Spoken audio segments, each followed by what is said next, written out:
ხშირად ადამიანები ცდილობენ, რომ უსასრულო პრობლემები გადაჭრან სასრული გზებით. რაზე არის აქ ლაპარაკი? მაგალითად, ვიეტნამის ომი. ვიეტნამის ომში იყო ორი მხარე. ერთი მხარე ცდილობდა, რომ დაესრულებინა ომი რაც შეიძლება მალე და მეორე მხარე ცდილობდა, რომ გადარჩენილიყო და გაეგრძელებინა ბრძოლა.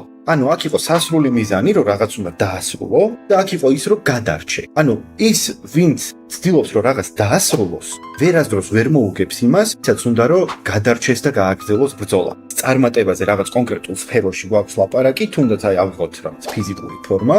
ბევრს გონია, რომ მიზანი არის ის, რომ კარგი ტანი გქონდეს და კარგ ტანზე დავდე კუნთები მქონდეს პრესი ასე შემდეგ, ხო?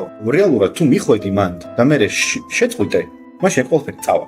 მიზანი ის კი არ არის, რომ იყო დაკმთული, არამედ მიზანი არის ის, რომ იყო ჯანმრთელი. ანუ ეს რომ იყოს განგრძობითი. იგივე წარმატების შემთხვევაში, ხო? რამდენი ხალხია, რომელიც მილიონერი გახდა და მე ყველაფერი დაკარგა. მიზანი როცა არის სასრული, ფული იშოვა. მე რა ხდება, არის ის? რეალურად უსასრულო მიზანია, ხო, რომ იყო წარმატებული. როცა წარმატებული ადამიანი ხარ, ფული შენთან მოვა. შენ იქნები მაგნიტი. J-Hub podcast.